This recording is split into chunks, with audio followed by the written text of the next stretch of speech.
Gênesis capítulo 3, versículo 8.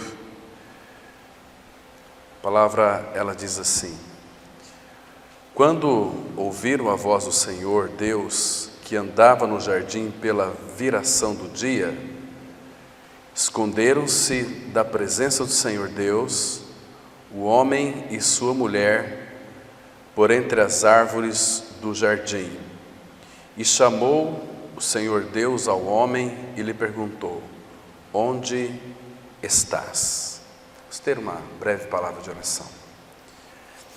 Pai, muito obrigado, Senhor, porque Tu és o nosso Pai. Tu nos escolheu desde a fundação do mundo para sermos Teus, ovelhas do Teu pasto, rebanho do Teu pastoreio. Pai, como somos felizes com os Teus feitos nos alegra, Pai, mas nós estamos tão na periferia de um conhecimento mais profundo do Senhor. Pai, nos leva para as águas mais profundas, tira dos nossos olhos as escamas, nos dê sabedoria e revelação para que compreendamos as Escrituras. Pai, nós colocamos nas Tuas mãos com temor e tremor, a dependência do Teu Espírito, e a nossa grande expectativa é que Tu fales conosco, nos dê sabedoria, Pai, para interpretar, compreender a Tua palavra. Teu Espírito foi quem inspirou, Teu Espírito tem a capacidade, a competência para revelar essa verdade aos nossos corações. Por isso também, Pai, confiamos a Ti esse tempo de reflexão, este ambiente no qual nós estamos reunidos. Sabemos, ó Pai, que o mundo jaz no maligno, mas o Senhor tem os seus, separou para Ti mesmo. Estamos todos aqui, Pai, para ouvir a Tua voz. Fale conosco, Pai, em nome de Jesus nós oramos. Amém. Irmãos, se nós formos analisarmos o que significa ser um filho, uma filha de Deus em Cristo Jesus, obviamente nós temos a começar do momento em que nós cremos no Senhor e por toda a eternidade, motivos de gratidão para louvar e agradecer ao Senhor. Por isso que a comunidade cristã é uma comunidade de louvor. Nós louvamos aquele que habita em nós e habita também em nosso meio. O Senhor Jesus é aquele que passeia no meio do seu povo, Ele faz vistorias em nós de uma forma amorosa, não como aquele general carrancudo, muito pelo contrário, Ele nos ama, então Ele começa a operar em nós e a nos incentivar, a nos encorajar. Quando o Senhor nos exorta, quando o Senhor então de alguma maneira Ele permite para tratar algo conosco, algum tipo de dificuldade, Ele também dará todo encorajamento para que nós não venhamos a desanimar, porque Ele diz para nós: tende bom ânimo sempre. Bom ânimo vem da alma, porque o que de fato dificulta o nosso crescimento no Senhor é a nossa alma, a nossa personalidade. Nossa personalidade ela é muito difícil, ela é preguiçosa, ela não gosta de ouvir a palavra do Senhor, ela tem dificuldade. Às vezes nós vamos ouvir a palavra de Deus por medo, muitas vezes, do inferno.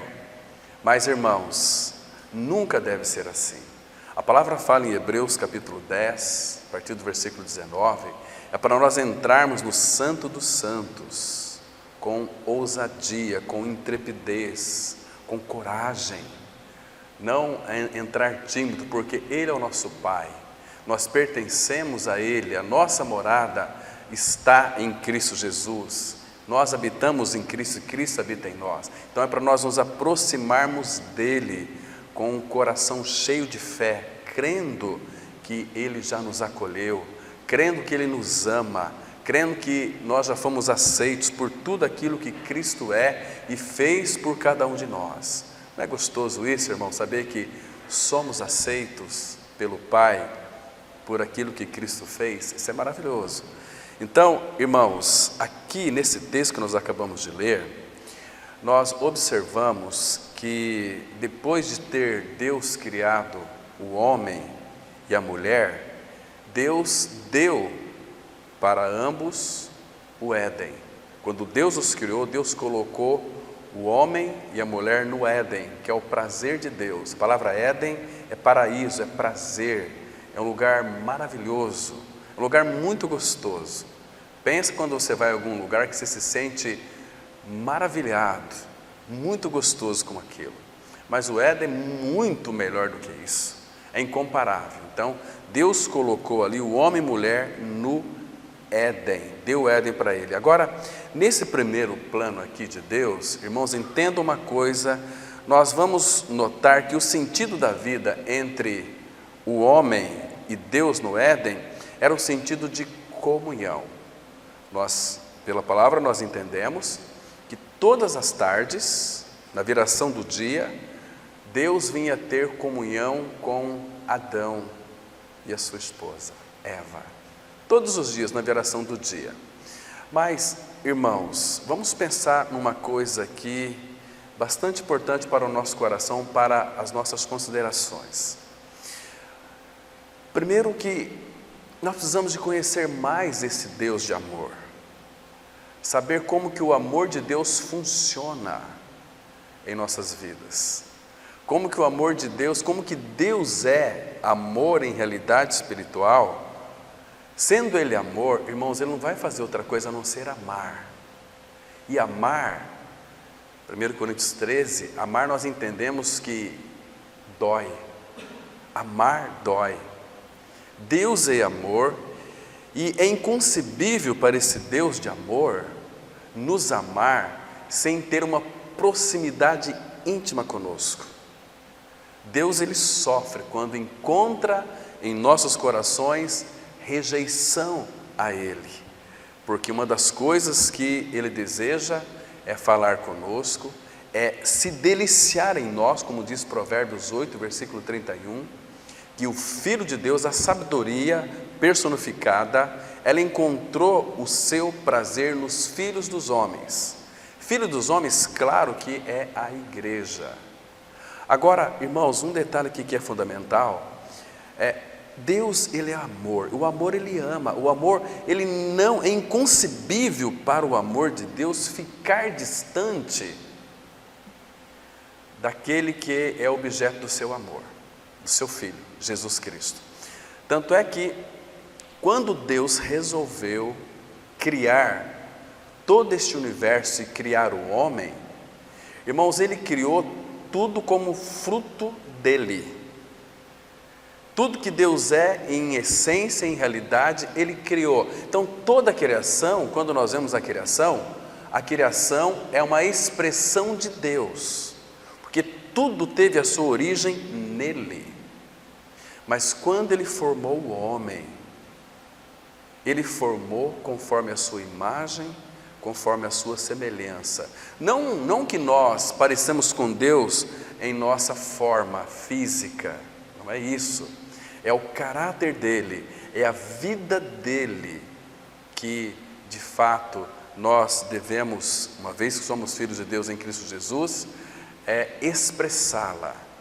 Expressar com graça, com amor, com misericórdia, expressar com doçura, expressar de um falar bastante dócil, com atitudes que são bem temperadas, não explosivas, porque e aqueles que são explosivos, irritados, problemáticos, Deus amorosamente vai tratar.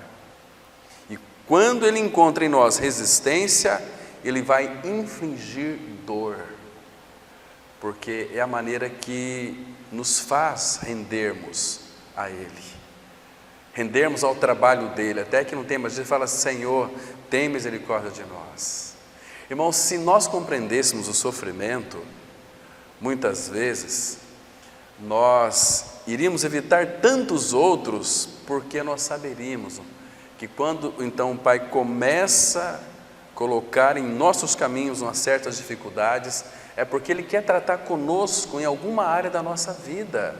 E se nós formos sinceros conosco mesmos, nós sabemos que existem em nós muitas complexidades que precisam ser tratadas para que nós sejamos ou venhamos ter a forma ou nos conformar com a imagem do Filho.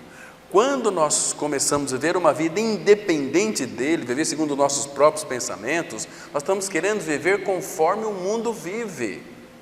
O mundo tem seus pensamentos, o mundo tem seu curso, o mundo tem uma estratégia, o mundo ele é muito astuto. Mas os filhos de Deus, que foram tirados deste mundo pela cruz, Paulo fala em Gálatas 6,14, que eu estou crucificado para o mundo e o mundo está crucificado para mim. Então, hoje eu vivo uma nova realidade.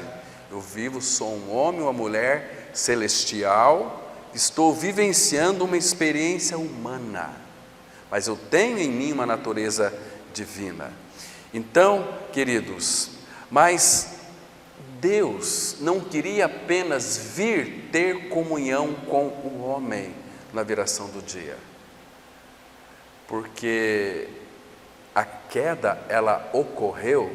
Se vocês analisarem os primeiros 3 capítulos de Gênesis, vocês vão perceber que a queda, ela ocorreu em um momento em que Deus não estava presente com o homem. Deus vinha na viração do dia, Satanás fez com que a queda ocorresse pela manhã, a ausência de Deus. Mas o que Deus queria com o homem? Não era apenas ter comunhão com o homem, porque Ele é amor, e para Deus é insuportável viver sem nós. Tem tantos textos, irmãos, que mostram essa realidade. Um dos textos que nós conhecemos é Efésios 1, 22, 23, quando o Pai colocou todas as coisas sobre a pessoa de Cristo, sobre os pés de Cristo, e para que Ele seja o cabeça, Ele o deu à igreja, a qual é o seu corpo, a plenitude. A igreja, guarde bem isto, a igreja é a plenitude daquele que a tudo enche. Está vendo? Que coisa mais linda.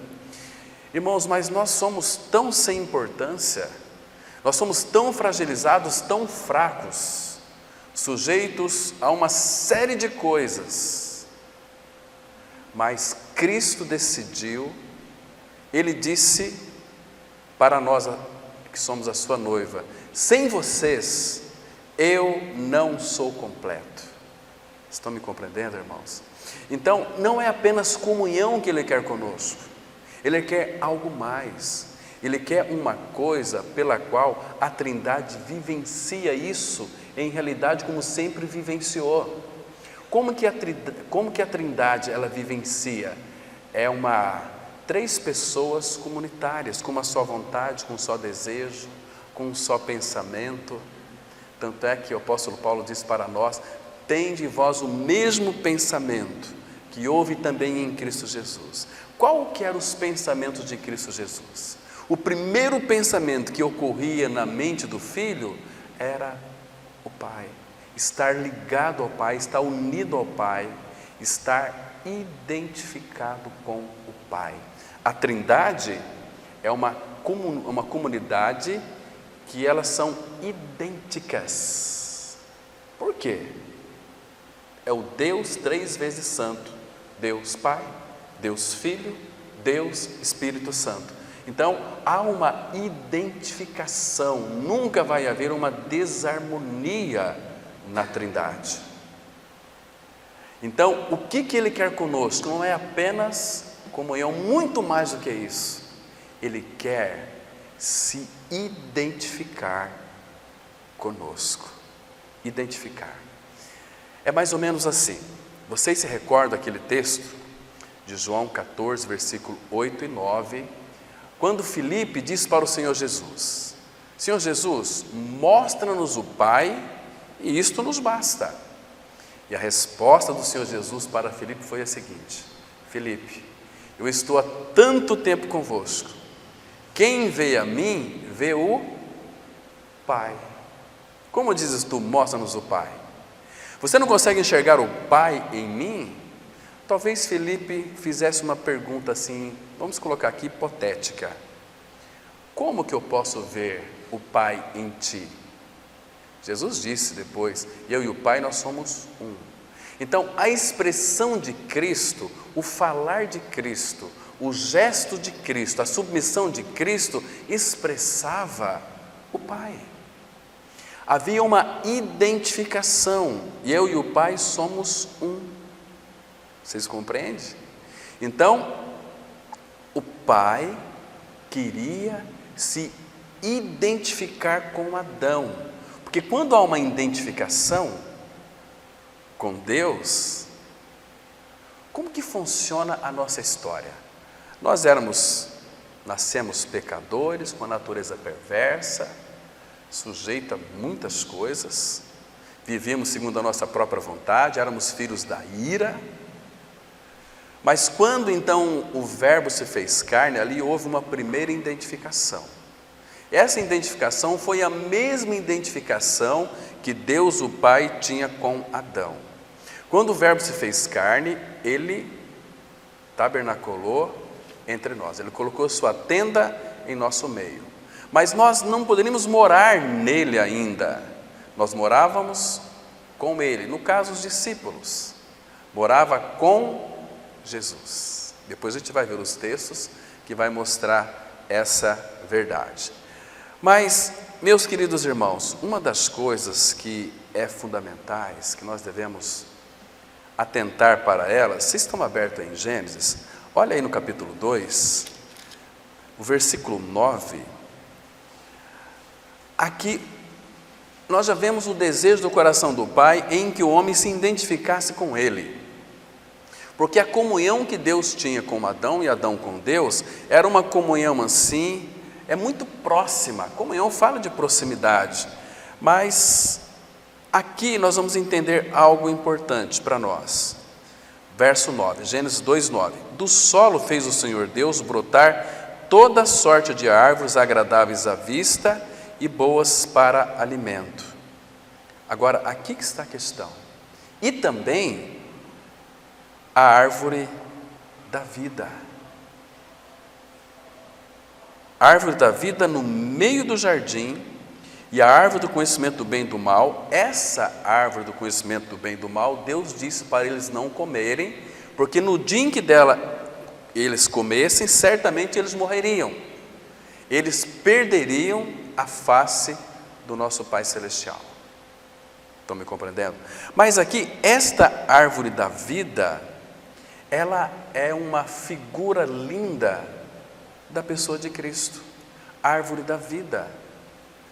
Ali tinha muitas árvores. Hoje nós não temos aqui no Brasil, no mundo, uma árvore que, vamos dizer assim, podemos denominá-la árvore da vida. Temos árvores que dão fruto, mas tem espinho também. Tem árvores que tem... A gente come de muitos frutos, frutos suculentos. Você come aí cupuaçu, você come aí açaí, são todos frutos que as árvores produzem. Mas a árvore da vida, cadê essa árvore? Essa árvore, quando Adão pecou, Deus ele expulsou Adão e Eva do paraíso, os revestiu primeiro e os lançou fora do paraíso e colocou querubins ali para que o caminho da árvore da vida fosse fechado e o homem não tivesse acesso para comer do fruto daquela árvore. Porque se ele comesse do fruto daquela árvore, ele estaria ingerindo uma figura ali de Cristo com o seu pecado. O homem, ele seria um pecador eternamente, não haveria possibilidade de salvar este homem. Então Deus, por misericórdia, fechou o caminho da árvore da vida.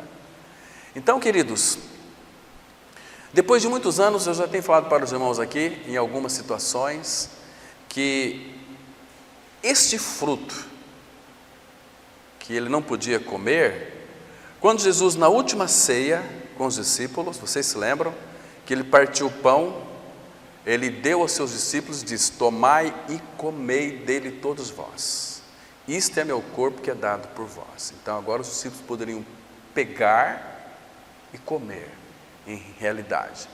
Agora, meus irmãos, Adão e Eva, eles procuravam esconder-se de Deus, que todos os dias na viração do dia vinha ter com ele. Quando eles ouviram a voz de Deus: Adão, onde estás? Quando nós obedecemos ao Senhor, a voz dele para nós é insuportável. Nós conseguimos ouvir.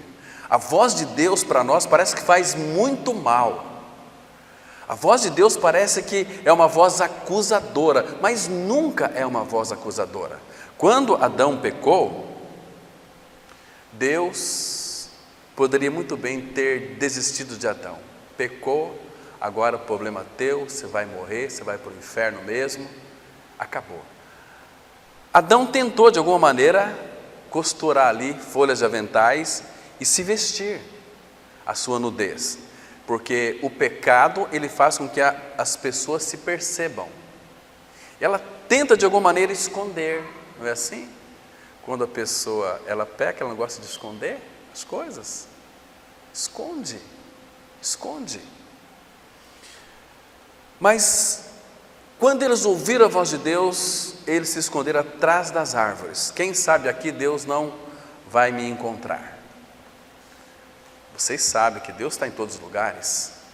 Deus sabia onde é que Adão estava, mas por que ele disse: Adão, onde estás? Porque Deus queria de alguma maneira que Adão soubesse onde ele estava. Onde ele estava. Interessante, meus irmãos, que após isto, o Senhor, quando o chamou, ele disse assim: onde estás? Aqui, irmãos, enquanto o Espírito não nos convencer do local onde nós estamos, na vida, muitas vezes de pecado que vivemos, não tem possibilidade do homem, do Espírito, fazer uma obra nele. Ele tem que reconhecer que de fato ele pecou. Porque um detalhe que nos chama muito a nossa atenção é que no fim dos tempos, eu falei para vocês algumas vezes que a história sempre vai se repetir.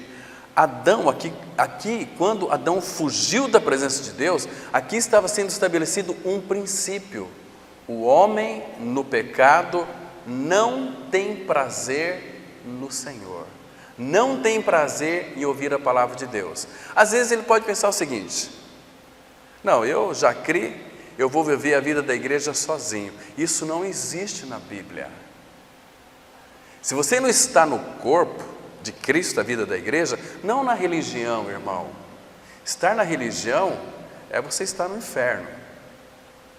Não adianta nada você ser membro de uma comunidade e não ter a vida de Cristo em realidade espiritual. Você nunca vai desejar comungar com seus irmãos. Você nunca vai desejar estar no meio do povo de Deus. Você nunca vai ter prazer na palavra. Então você vai ter muitas desculpas. Você vai ter muitas oportunidades, porque quando você quiser fugir da presença de Deus, o diabo empresta para você o cavalo e as esporas, para você ir bem para longe. Às vezes nós temos mais prazer com a nossa família carnal do que com a nossa família espiritual. Não é assim? Jesus disse o seguinte: quem amar pai e mãe, filho ou filha, esposa e esposa, mais do que a mim, não é digno de mim. Será que essa palavra nós temos levado ela em conta? Irmãos, o ser humano não regenerado, ele não tem compromisso com Cristo e nem com a sua igreja. E o Senhor tem chamado homens que se posicionam. Mas cadê os homens? O irmão César estava ministrando aqui algum tempo atrás. Onde estão os homens? Onde estão os Elias de Deus? Que Deus pode contar. Irmão, você, não sei o que, eu não posso porque eu tenho isso, tenho aquilo, um monte de coisas. Tenho meu campo para cuidar, tenho os meus bois, eu tenho uma série de coisas. São desculpas. Mas nós arrumamos compromisso com tantas outras coisas nas quais o Senhor não está envolvido. Irmãos, nós temos uma tendência, movido pela multidão, de se associar com aquilo que Deus não está envolvido. Isso é um perigo muito grande. Então Deus vai envergonhar esse povo. Como agora recentemente, tem que falar aqui sobre as últimas eleições. Que vergonha! Recebi um vídeo onde um homem falou uma série de coisas. Esse Deus dos evangélicos é um Deus muito pobre. Esse Deus dos evangélicos falou uns palavrão lá, e eu tive que concordar com ele.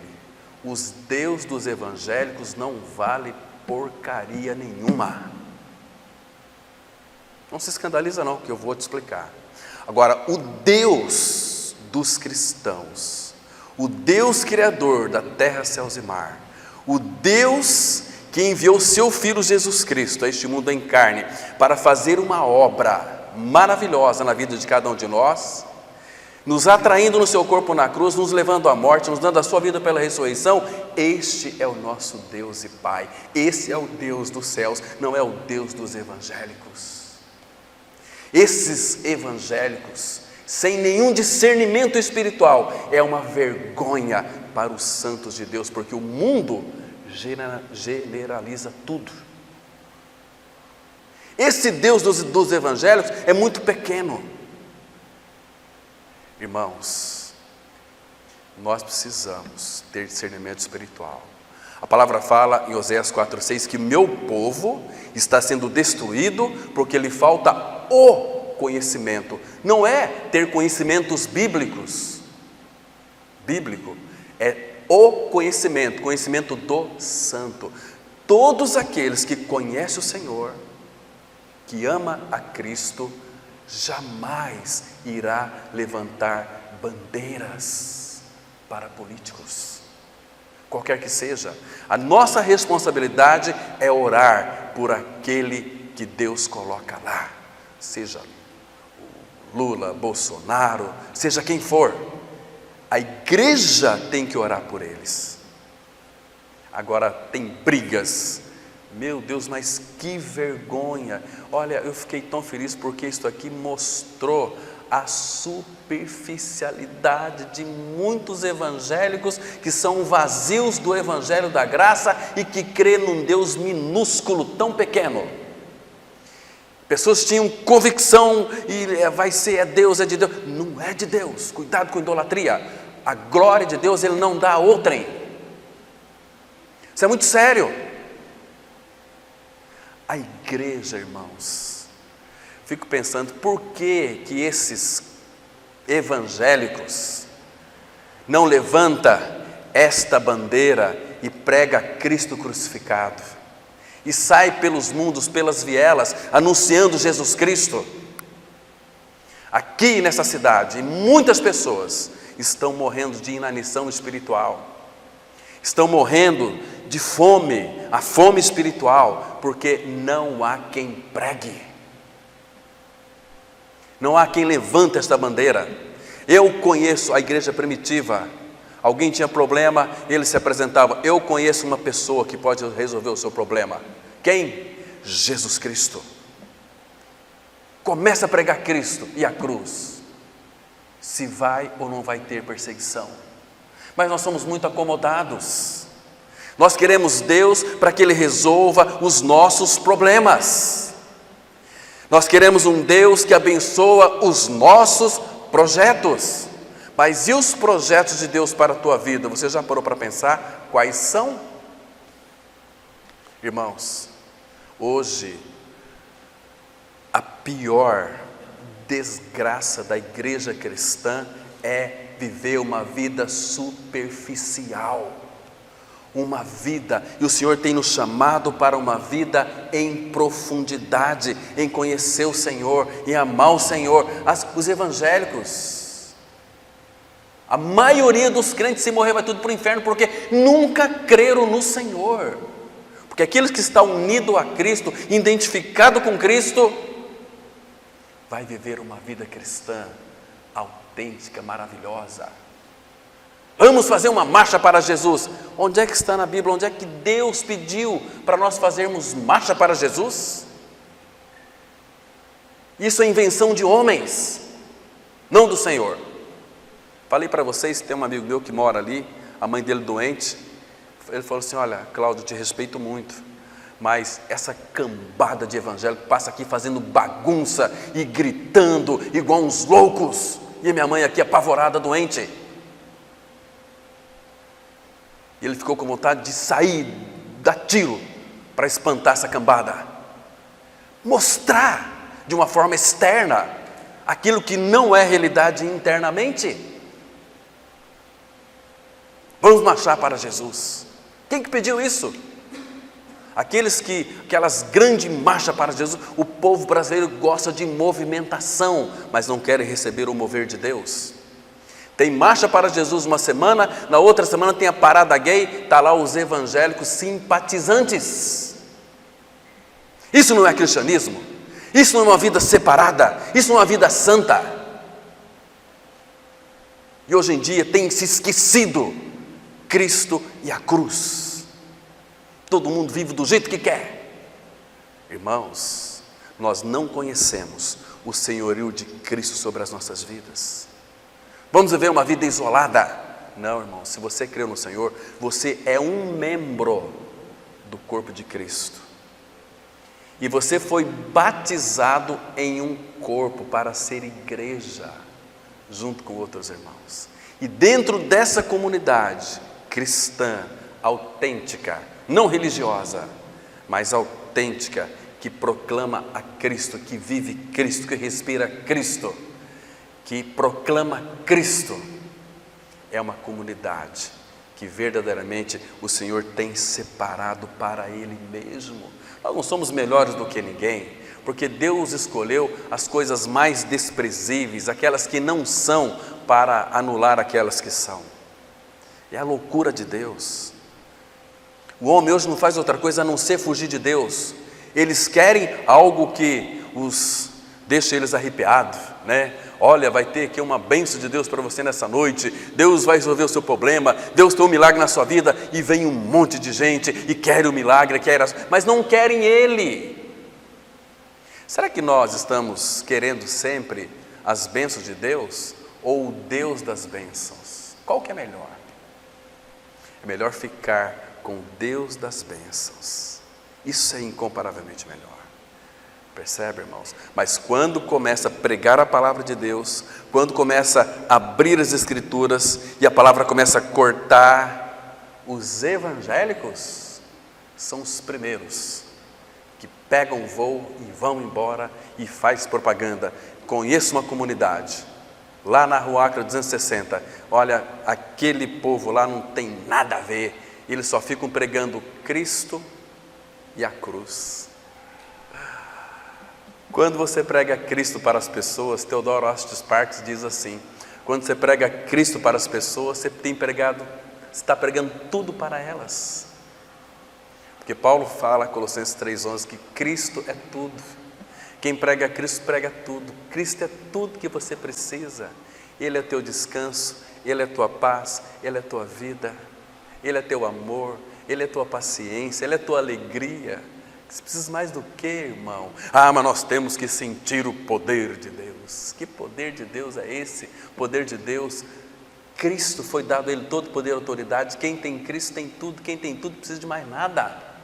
Precisa de conhecer este Senhor maravilhoso que habita dentro de nós. Agora, quando começam a ouvir a voz de Deus, hoje em dia as pessoas não estão ouvindo a voz de Deus, estão ouvindo vozes no sobrenatural de Deus. Paulo fala que há muitas vozes no mundo, tantas vozes que geram uma série de confusão, mas Jesus disse assim em João 10:27, as minhas ovelhas ouvem a minha voz, eu as conheço e elas me seguem.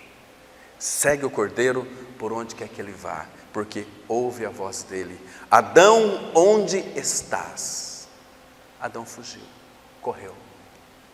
Irmãos, com um acúmulo de pessoas, com um acúmulo de multidões, hoje em dia, a busca pelo poder, ela é exorbitante. O povo querem poder, poder. Mas a palavra fala de uma forma muito clara que na vinda do Filho do Homem, quando ouvir a trombeta, quando ele abriu o 6º selo, eles também irão fugir da presença de Deus. Eles preferirão a morte do que ver a face do Cordeiro, que o Senhor Jesus mostrará novamente a sua face a este mundo, porque Ele vai vir buscar a sua igreja. Abram comigo, irmãos, Apocalipse capítulo 6, versículo 15 até o 17.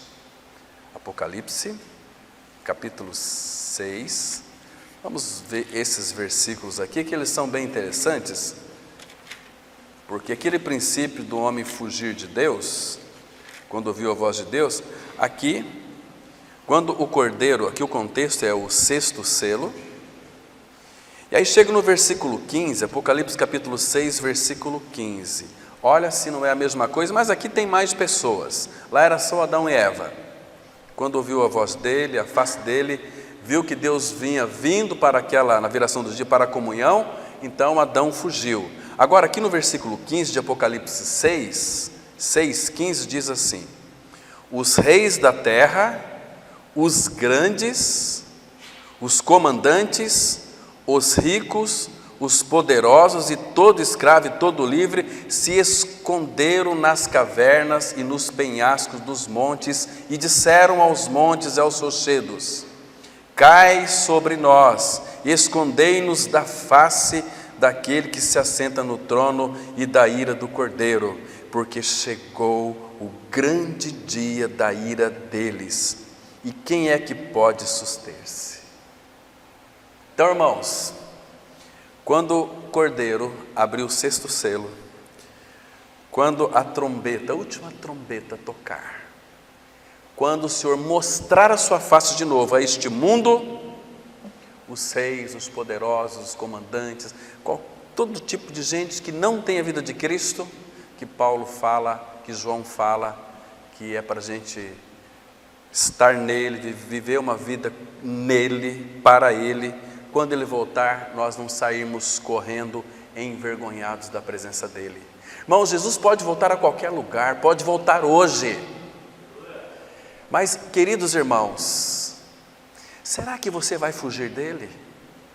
Será que você anseia por vê-lo, contemplar a face do Filho? Se apresentar diante do Rei como a noiva de Cristo, que ama Ele? Porque, irmão, o Senhor vai voltar para a sua igreja, vai voltar para buscar a sua noiva, e aqueles que o rejeitaram, vai beber da ira do Cordeiro. Disseram que os montes caem sobre nós, para que esconde-nos da face e da ira do Cordeiro. Que tristeza vai ser esse tempo, irmãos. Nós vivemos um cristianismo muito morno, um cristianismo sem compromisso com Ele, com sua palavra. Irmãos, nós somos muito acomodados. Que o Espírito Santo de Deus possa nos despertar deste sono espiritual em que muitos estão vivendo, infelizmente. Eu não sei como é que está o teu coração, mas Deus sabe, você também sabe como é que está o teu coração nessa noite. Irmãos, uma das coisas que o Espírito deseja é que você deseje a Ele, tão somente a Ele. Esqueçam de você, esqueçam das bênçãos dEle. Procure conhecê-lo. Quando você conhecer a Cristo, você vai perceber que o maior deleite da tua vida, a tua maior alegria, toda a tua felicidade que você buscava, não está em coisas, e nem mesmo em suas bênçãos, está nele, está em Cristo. Fora de Cristo não tem nada, irmãos, não tem absolutamente nada. E esta árvore da vida, que é o Senhor em realidade espiritual, esta árvore veio a nós em forma de semente.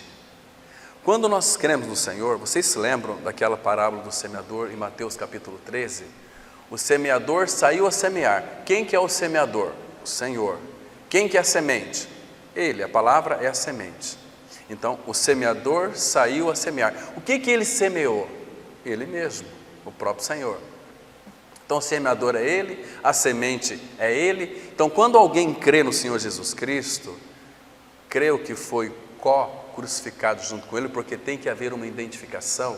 Romanos capítulo 6, versículo 5, a palavra fala assim: porque se cremos que fomos unidos com Ele na semelhança da sua morte, também o seremos também na semelhança da sua ressurreição. Então, há uma identificação na obra do Calvário, que Cristo morreu, mas eu também morri com Ele. Eu fui sepultado com Ele e ressuscitei com Ele. Cristo é a minha vida. Então, há uma identificação. Quando nós nos identificamos com Cristo nessa obra maravilhosa do Calvário, irmão, a nossa união com Cristo, ela está selada pelo Espírito Santo de Deus. É um selo que não tem como mais se desfazer. Entende, irmão? Então,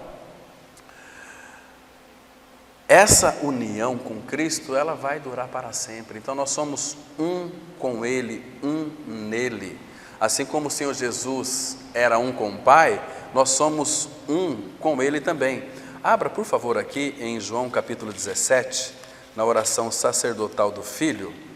Ele disse aqui uma coisa interessante. Vamos ler o versículo 21 e o 23 também.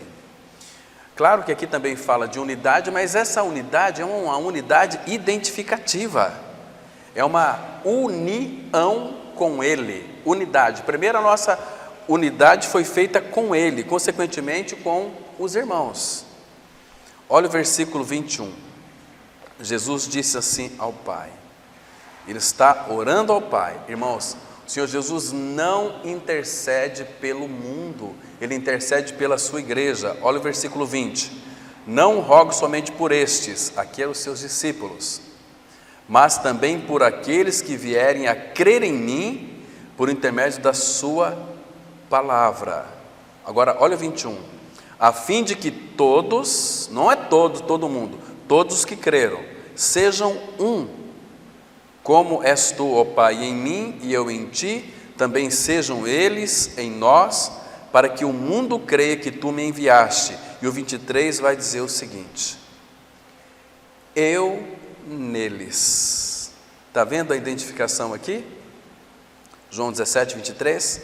Eu neles e tu em mim, a fim de que sejam aperfeiçoados na unidade, para que o mundo conheça que tu me enviaste e os amaste, como também amaste a mim. Deus não faz acepção de pessoas.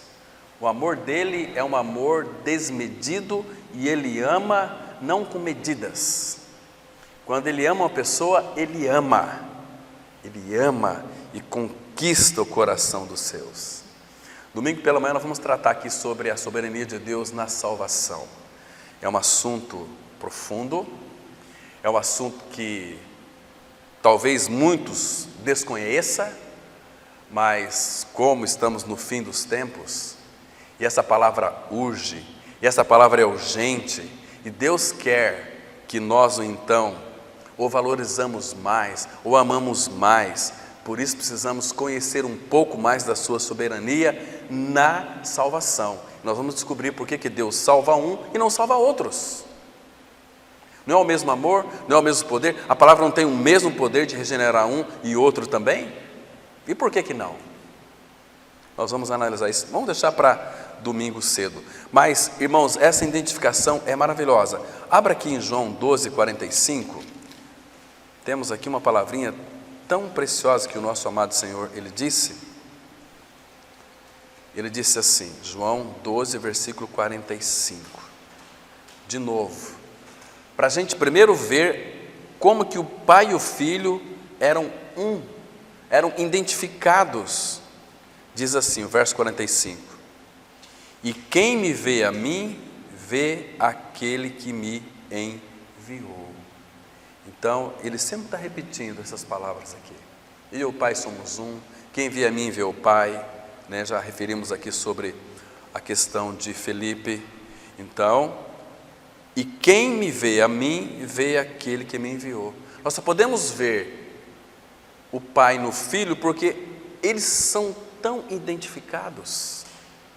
E quando nós estamos em Cristo Jesus, somos uma nova criatura. Agora, estar em Cristo significa que estamos identificados com Ele.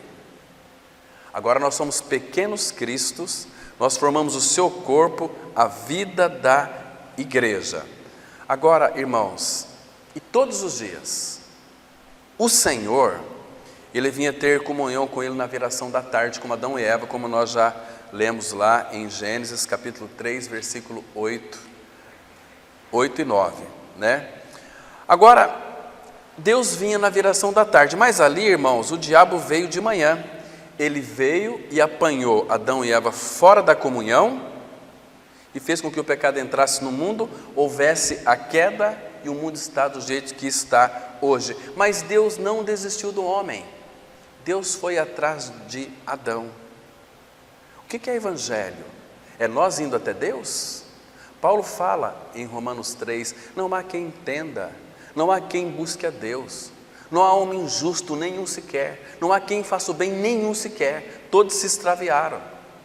Então, se você foi salvo, porque foi Deus que veio ao seu encontro na pessoa do Senhor Jesus Cristo, quando o Verbo se fez carne e abriu o teu entendimento para você crer, revelando a sua graça. Nós vamos descobrir no domingo pela manhã que primeiro a fé é uma consequência da salvação. E eu pensava o tempo todo que eu tinha que crer primeiro para me ser salvo.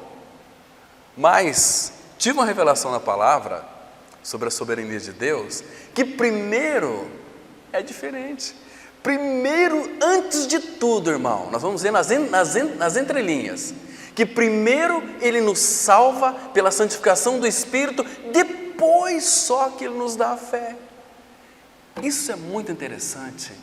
E eu li esses textos mais de 150 vezes.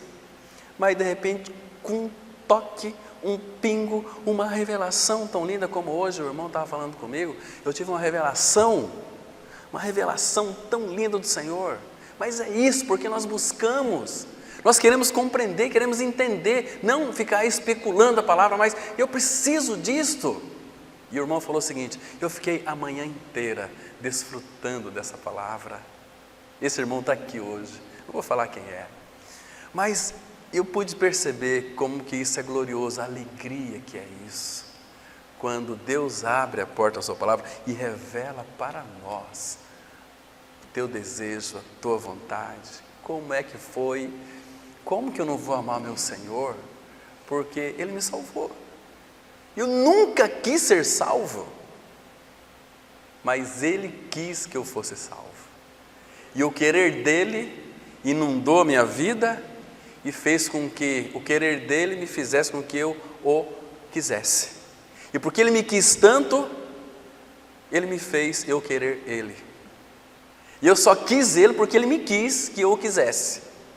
E se Ele não me quisesse, eu nunca ia querer Ele, eu sempre vou fugir dEle, mas Ele insistiu comigo, Ele teve misericórdia de mim, teve misericórdia de você. Irmão, quantas pessoas estão perdidas neste mundo? É o querer de Deus que nos transforma em filhos e filhas de Deus em Cristo Jesus. Então Ele quer muito mais do que comunhão, Ele quer identificar conosco. E a primeira identificação que ocorreu, parece que foi igual a Adão e Eva lá no Éden. Abra aqui, por favor, deixa eu mostrar um texto para vocês, em Mateus capítulo 1, versículo 23. Essa aqui é a primeira identificação, irmãos, mas ela não para aqui, né? Existe uma outra muito mais interessante que eu vou explicar para os amados agora. Essa aqui é a primeira identificação dele conosco. Versículo 23, um texto muito conhecido nosso que diz assim, Mateus capítulo 1, versículo 23, que diz assim, eis que a virgem conceberá e dará à luz um filho, e ele será chamado pelo nome de Emanuel. Emanuel, que quer dizer Deus conosco. Deus conosco, o que isso significa? Deus conosco. Deus se fazendo carne, Ele veio habitar conosco. Conosco não significa que Ele está morando dentro de nós, porque o desejo de Deus o Pai é morar dentro de nós. Do lado Ele já habitava com Adão, não deu muito certo. Deus vinha ter comunhão com ele. Adão tinha que comer do fruto da árvore da vida para ter a vida de Deus. Então, imagina só, se você tem comunhão com Deus, mas Deus do teu lado, e você habita só a tua alma e teu corpo, você está espiritualmente morto. Que valor que tem isso? Não, mas Deus está aqui, Deus fala comigo, Deus fala com muita gente. Mas aqui é questão de vida eterna, é questão de novo nascimento, é questão de experiência real com Cristo em sua morte e ressurreição, porque sem isso não tem cristianismo verdadeiro. Deus do nosso lado, a gente vê assim, entristece muitas vezes, quando a gente vê muitos evangélicos: ai, Senhor, te damos graça porque Tu estás sempre do nosso lado. Que lástima, Ele também estava do lado de Adão, e Adão pecou.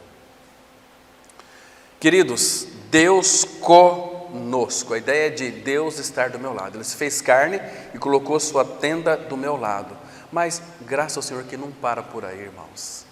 Ele veio agora fazer uma identificação conosco. Vamos lá para João capítulo 14, versículo 16 e 17, eu já estou partindo para o encerramento.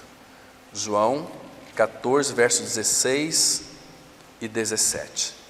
O Senhor providenciou tudo para nós, irmãos, para que nós tivéssemos uma convicção real daquilo que Ele é e fez por cada um de nós. Então, aqui nós vamos perceber, Ele fala desta promessa de uma vida identificativa, Ele morando dentro de nós. Então, Ele diz assim, João 14, verso 16: e eu rogarei ao Pai, e Ele vos dará outro Consolador, a fim de que esteja para sempre convosco. Aí Ele diz o seguinte: mas quem que é esse? O Espírito da verdade, que o mundo não pode receber, porque não o vê, nem o conhece. Vós o conheceis, porque Ele habita convosco. Emanuel, Deus conosco, habita convosco, mas não para aí. E estará em vós. A preposição em é dentro de. Ah, irmãos, você entendeu aqui agora? Que agora Ele veio para dentro de nós, habitando dentro de nós, não do nosso lado mais. Então, percebe que é uma identificação? Isso, Paulo fala em 1 Coríntios 6,17. Aquele que se une ao Senhor é um espírito com Ele. Então, quem vê a nós, vê quem? Quem que vê? Jesus disse para Filipe: quem vê a mim vê o Pai. Ele era um com o Pai, identificado com o Pai. Ele orou lá em João 17: eu neles e tu em mim, para que o mundo veja, para que o mundo creia. Irmãos, agora uma pergunta aqui muito interessante: será que o mundo aí fora está vendo a nossa identificação com Cristo? Deixa eu melhorar a pergunta aqui. Será que o mundo aí fora está vendo Cristo em nós? De que maneira, irmão? De que maneira? Volto a dizer, o teu falar é um falar que glorifica a Deus? Sabe aquelas horas de nervosismo que você está? Aquelas horas, aqueles teus pensamentos glorificam a Deus? Os teus pensamentos afastam você de Deus ou aproximam você de Deus? Os teus pensamentos. Meus queridos irmãos, aqui ele está falando de uma identificação, que o Deus Todo-Poderoso habitaria em nós pelo seu Espírito. Em Gálatas 4,6, Paulo também disse assim, Deus falando através do apóstolo Paulo, pelo seu Espírito: e porque vós sois filhos, enviou Deus ao vosso coração interno o Espírito de seu Filho, que clama: Abba, Pai. Que coisa linda, irmãos. Percebe que maravilha é isso? E lá em João, 1 João 4, versículo 4, maior é o que está em vós do que o que está no mundo. Olha a identificação. cristianismo, não existe outro caminho para ter uma real experiência com Ele, vamos fazer outra pergunta. O que é um cristão? É um homem em Cristo. Paulo fala, conheço um homem em Cristo. Agora, o que é cristianismo também? É não mais eu, mas Cristo vive a sua vida em mim.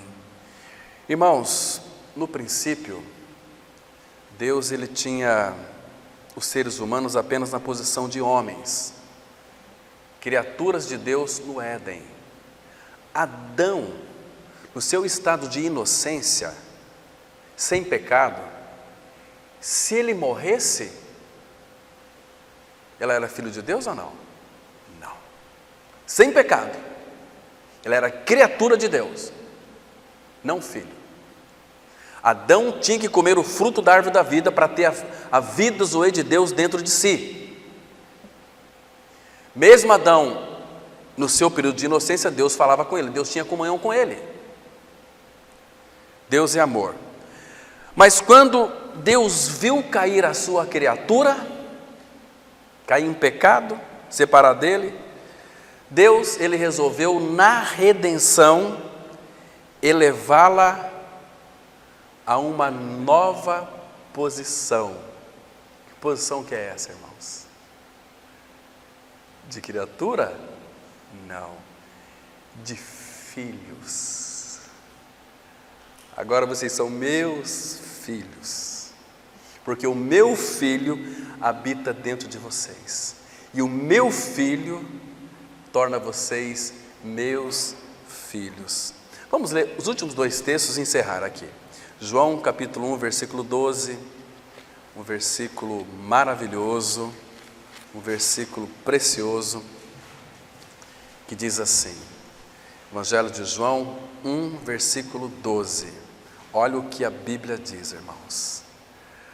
Mas a todos quantos o receberam, deu-lhes o poder de serem feitos filhos de Deus, a saber, aos que creem, não é aos que aceitam Jesus, aos que creem no seu nome. Agora, último texto, 1 João 3, verso 1. 1 João 3, 1 e 2, então nós vamos encerrar aqui, lendo esses dois últimos versículos. A Bíblia diz assim, 1 João, capítulo 3, o versículo 1. Então, olha o que a Bíblia está dizendo. Vede que grande amor, olha irmãos, que grande amor nos tem concedido o Pai. Olha que gostoso, o Pai, a ponto de sermos chamados filhos de Deus. E de fato, somos filhos de Deus. Por essa razão, o mundo não nos conhece, porquanto não o conheceu a Ele mesmo. Versículo 2. Amados, agora somos filhos de Deus. Agora somos filhos de Deus, e ainda não se manifestou o que haveremos de ser. Sabemos que, quando Ele se manifestar, seremos semelhantes a Ele, porque haveremos de vê-lo como Ele é. Que coisa maravilhosa. O que nós somos hoje? Filhos. O que vamos ser amanhã? Stephen Covey, no seu livro, ele diz assim, hoje nós somos filhos de Deus. O que vamos ser amanhã? Filhos maduros de Deus. Filhos. Irmãos, Deus o Pai nos chamou para sermos filhos. E Deus só pode ser Pai daquele que é habitado pelo Filho. Por causa do Filho, Deus nos faz seus filhos em Cristo Jesus, nosso Senhor, que é a nossa vida. E encerrar dizendo o seguinte, Colossenses 3,4. Quando Cristo, que é a vossa vida, se manifestar, então vós também sereis manifestados com Ele em glória. Amém, queridos. Vamos ter uma palavra de oração. Pai, como somos gratos ao Senhor pela vida do Filho que habita em nós e que nos torna teus filhos. Revela, Pai, a pessoa de Cristo em nós. Desvenda os nossos olhos para que possamos contemplar toda a beleza da Tua lei, porque a Tua lei fala de Cristo, os salmos falam de Cristo, os profetas falam de Cristo, os evangelhos falam de Cristo, as cartas de Paulo, dos demais discípulos falam de Cristo, o Apocalipse, Pai, fala da vitória do Cordeiro e do triunfo da igreja. Como somos gratos ao Senhor, porque Tu és um Pai perfeito, pleno, maravilhoso, glorioso, e preparou para nós esse tempo de reflexão da palavra, e preparou para nós esta noite. Leva-nos guardados. Em Cristo Jesus nós oramos. Amém.